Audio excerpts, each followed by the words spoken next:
Before we begin, let us know where you're listening from. After the story, rate it from 1 to 10. Now let's start. It is a truth universally acknowledged that a single prince in possession of a good fortune must be in want of a wife. Less acknowledged, however, is that said prince might find himself utterly bewitched by a cleaning lady with a sharp tongue and sharper wits. London, 1815. The season was in full, magnificent bloom. The ton, that exclusive set of society that determined who was worthy of notice and who was not, had already decreed which young ladies were this year's incomparables, which gentlemen were most eligible, and which scandals were worth whispering behind painted fans. Prince Benedict Somerville of the small but prosperous Principality of Asterley was, by all accounts, the most coveted bachelor to grace London's ballrooms that spring.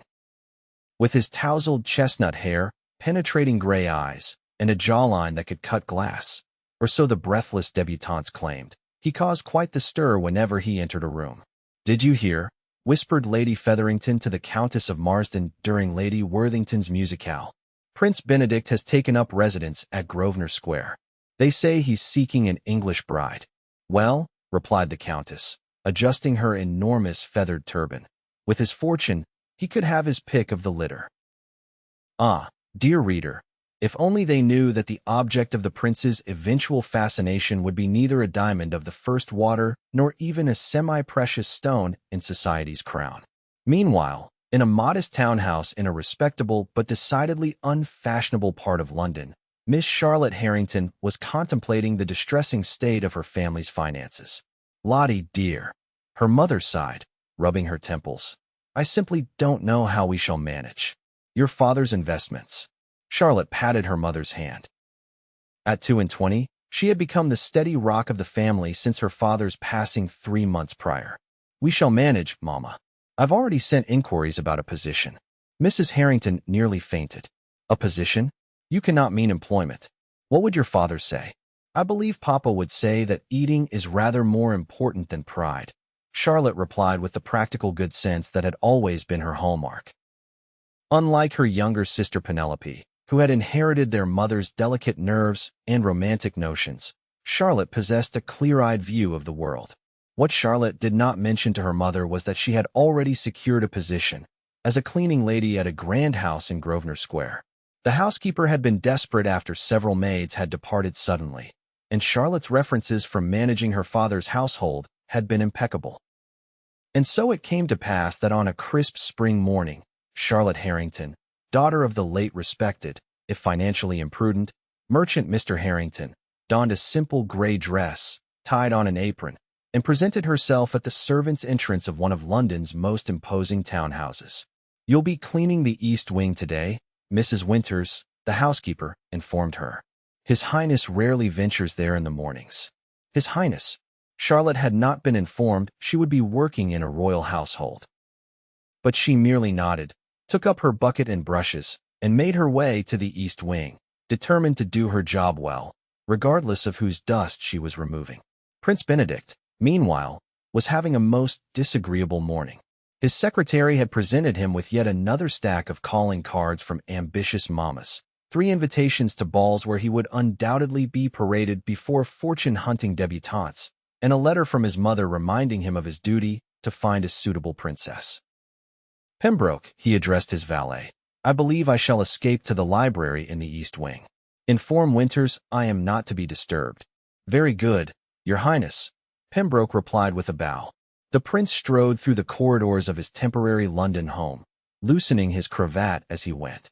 He had chosen England for his bride-hunting expedition because he admired the sensible nature of English ladies, or so he had believed before being subjected to the marriage mart of the ton. After 3 weeks of simpering misses and their calculating mothers, he was beginning to think he should have tried his luck in Vienna instead. The East Wing Library was a sanctuary of leather-bound books, comfortable chairs, and blissful silence. Benedict sighed with relief as he closed the heavy door behind him, only to freeze at the sight of a young woman perched precariously on a ladder, dusting the higher shelves. Charlotte, equally startled, nearly lost her balance. She clutched the ladder with one hand, her dusting cloth in the other, and looked down at the intruder. For a moment, they simply stared at one another. "You are not supposed to be here," she said finally, then realized her impertinence. "I mean, I was told this wing would be empty this morning, sir." Benedict found himself momentarily speechless. The cleaning girl had addressed him as Sir, not Your Highness or even Your Grace. More surprisingly, he didn't mind.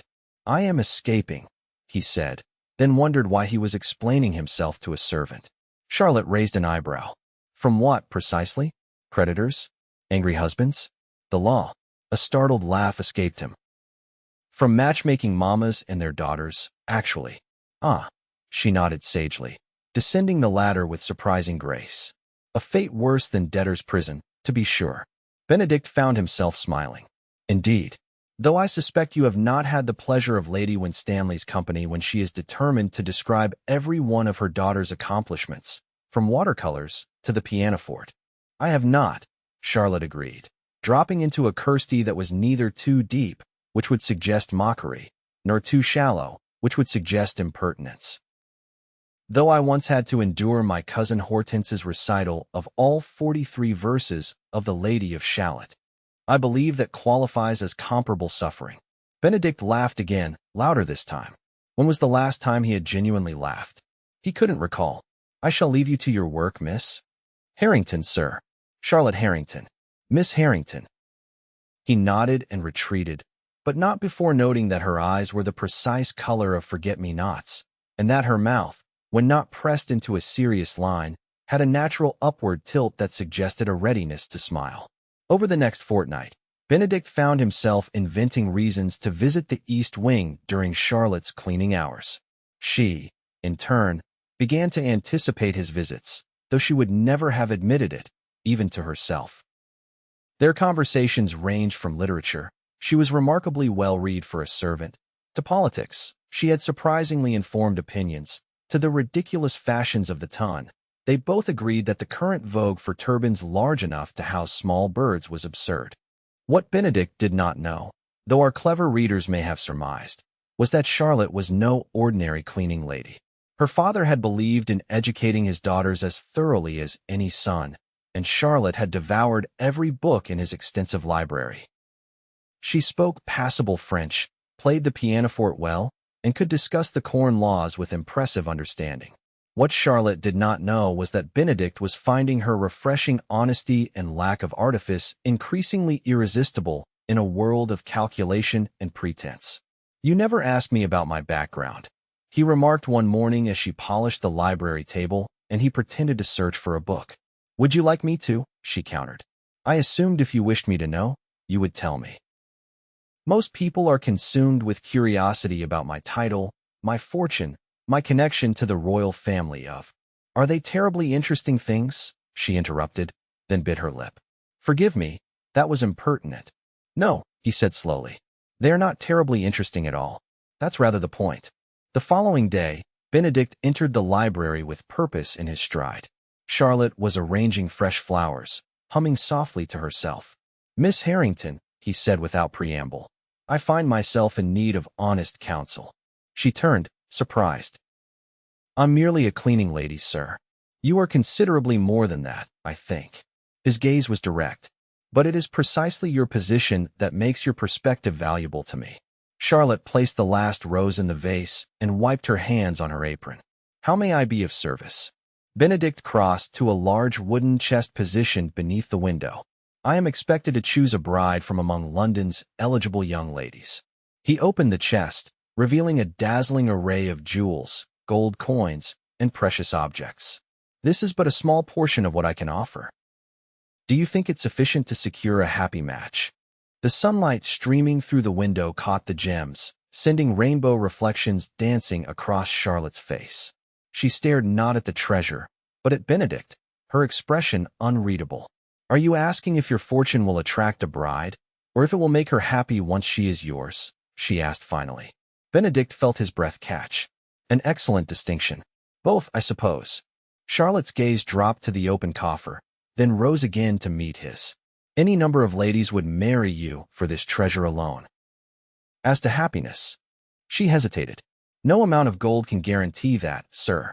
Happiness in marriage depends upon a meeting of minds, compatible temperaments, mutual respect, And, she faltered. And, he prompted softly. And love, I suppose, though that is not always possible in advantageous matches. Benedict took a step closer. What would you marry for, Miss Harrington? Charlotte's cheeks colored. That is hardly a proper question, sir. Indulge me. She lifted her chin. Security, certainly. Respect, absolutely. But I could not marry without affection and the belief that my husband valued me for myself rather than as an ornament or convenience. And if a man of wealth and position offered for you, would you accept, sight unseen?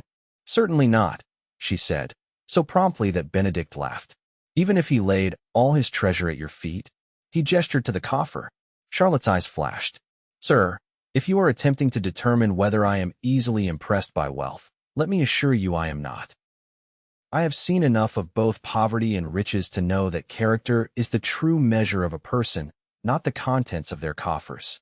With that, she closed the lid of the chest with a decisive snap, narrowly missing Benedict's fingers.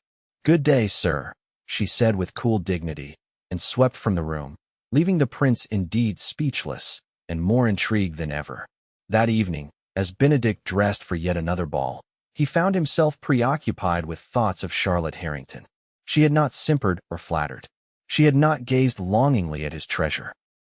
Instead, she had closed the lid on it as if it were of no consequence at all. Is everything all right, Your Highness? Pembroke asked as he adjusted Benedict's cravat. You seem distracted. Pembroke, have you ever met someone who made you question everything you thought you knew? The valet's hands stilled momentarily. I cannot say that I have, sir. It is a most unsettling experience. At the Marchioness of Granville's ball that night, Benedict moved through the glittering crowd with mechanical politeness, dancing with the daughters of earls and viscounts, making appropriate conversation, and feeling utterly detached from it all. Your Highness, simpered Miss Lavinia Fairweather, batting her eyelashes at him during their quadrille. I heard you have the most magnificent collection of jewels. Is it true that your family owns a diamond the size of a robin's egg? Benedict thought of Charlotte's dismissive closure of his treasure chest. Size is rarely the true measure of value, Miss Fairweather. The young lady looked confused, then forced a titter. How droll you are, Your Highness. Meanwhile, across London, Charlotte was having a surprising evening of her own. Upon returning to her family's modest home, she had found her mother in a state of high excitement. Charlotte, you'll never guess who called today, Lady Devereux. She remembered your father fondly from her visit to Bristol years ago, and when she heard of our situation, she insisted we attend her small gathering tonight. Charlotte frowned. Mama, I have no suitable gown for a society gathering. Nonsense. We can alter my blue silk. It's only a little musicale, not a grand ball. And Lady Devereux specifically mentioned that her nephew will be there, a baron with 10,000 a year. And so it was that Charlotte, dressed in her mother's hastily altered gown, which, truth be told, was several years out of fashion, found herself in an elegant drawing-room in Mayfair, surrounded by minor nobility and wealthy gentry. Miss Harrington, Lady Devereux said warmly, how lovely to see you again after all these years. You've grown into quite the beauty. You must meet my nephew, Lord Ralston. Charlotte allowed herself to be led to a pleasant-looking gentleman who bowed over her hand. As they exchanged pleasantries, she couldn't help comparing him to the mysterious Sir from the library, and finding Lord Ralston somewhat lacking in comparison. I understand you are musical, Miss Harrington, said Lady Devereux. Perhaps you would favor us with a performance? Before Charlotte could demur, she found herself seated at the pianoforte, grateful that her father's insistence on practice had not been in vain. She began a simple Mozart piece, her fingers finding the notes with practiced ease. It was at this precise moment that Benedict, having escaped the Granville ball earlier than was strictly polite, arrived at his aunt's house for a nightcap. Ah, Benedict! Lady Devereux exclaimed as he entered the drawing-room. How fortunate! We're being entertained by the most charming young lady. Benedict's polite smile froze as he beheld Charlotte at the pianoforte, her eyes downcast, her fingers moving gracefully across the keys. She wore a gown of faded blue silk that had clearly been made for someone else, but the color matched her eyes perfectly. As the final notes faded, Charlotte looked up, directly into Benedict's astonished gaze. The room burst into applause, but neither Charlotte nor Benedict heard it. Their silent exchange spoke volumes. His confusion, her mortification, and beneath it all, a mutual recognition that nothing would be the same between them again. "I believe you have me at a disadvantage, Miss Harrington," Benedict said quietly when he finally managed to approach her. "You seem to be a lady of many talents." Charlotte's cheeks flamed. "And you, sir, have neglected to mention a few details about yourself as well, such as my being Lady Devereux's nephew?" "Among other things," she replied, her eyes narrowing. "Your Highness." Benedict winced. You've discovered that detail as well. It would have been difficult to miss, given that every person who has addressed you this evening has used your title." "Charlotte," he began.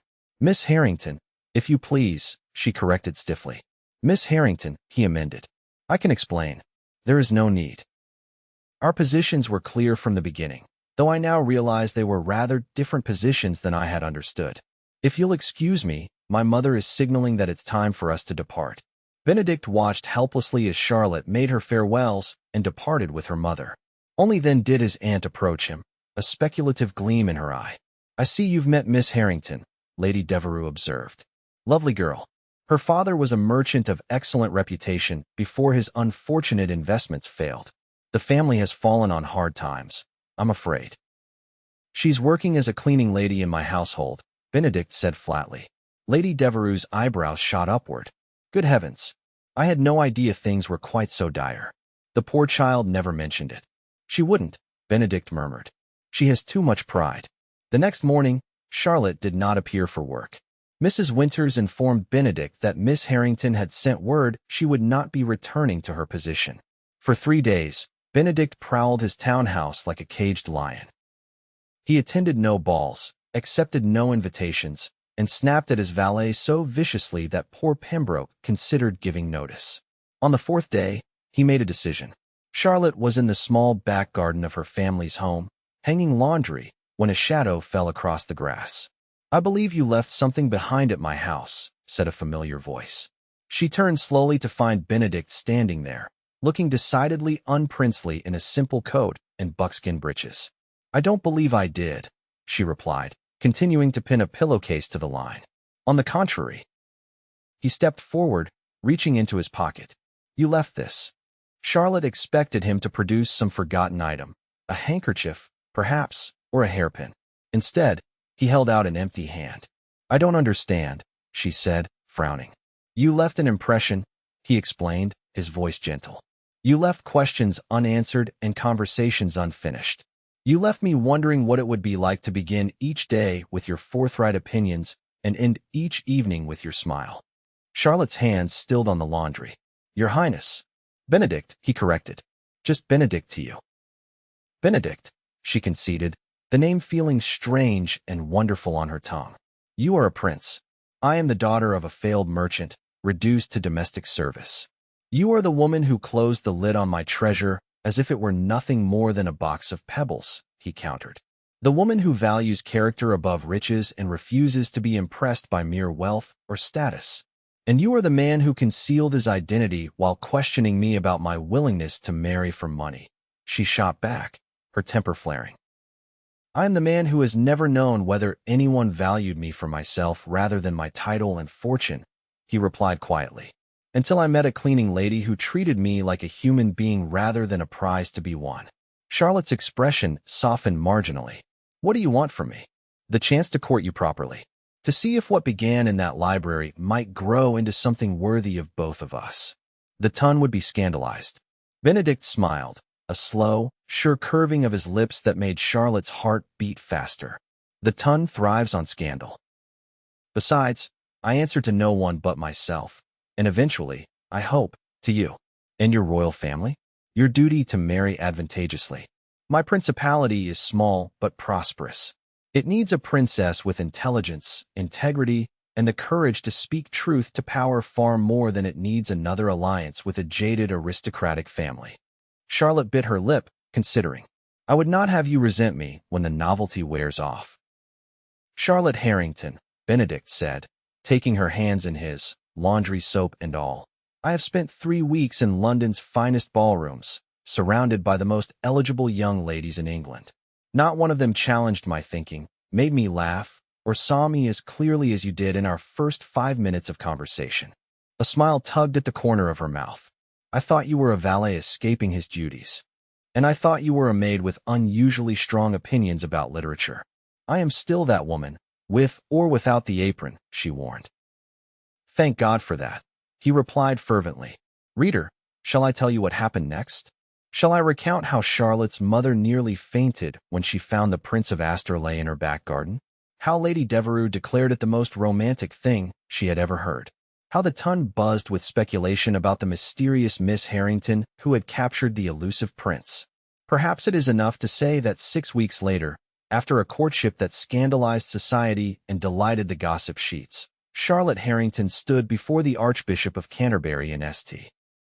George's Church, Hanover Square, wearing a gown of ivory silk and a small coronet of forget-me-nots. "Are you nervous?" Benedict whispered as they signed the register. Charlotte's eyes sparkled with mischief. "Should I be? I've faced worse than marriage to a prince." "Oh, when?" "The time I had to clean Lord Fairweather's hunting trophies. The man had stuffed every creature in England, I believe." Benedict's laugh echoed through the sacred space, earning disapproving looks from several dowagers and an indulgent smile from the archbishop. As they emerged from the church to the cheers of onlookers, Benedict drew his new princess close. "I have a wedding gift for you," he murmured. "If it's that coffer of jewels, I hope you won't be offended if I close the lid again," she teased. "Better than that," he promised. "I've established a foundation in your name to educate the daughters of merchants who have fallen on hard times." Charlotte's eyes filled with tears. "You remembered." "Everything," he assured her. "I remember everything you've ever told me." And as their carriage pulled away, carrying them toward a future neither could have imagined when they first met, the Tun's most dedicated gossips were already composing the story for posterity. How a prince had tempted a cleaning lady with his open coffer, only to discover that the true treasure had been before him all along. The Dowager Countess of Marsden summed it up best at her weekly card party. "Well, my dears, it just goes to show. Sometimes the most valuable thing in a treasure chest is the lesson one learns upon opening it." And with that piece of wisdom, dear readers, we shall leave our happy couple to their well-deserved bliss.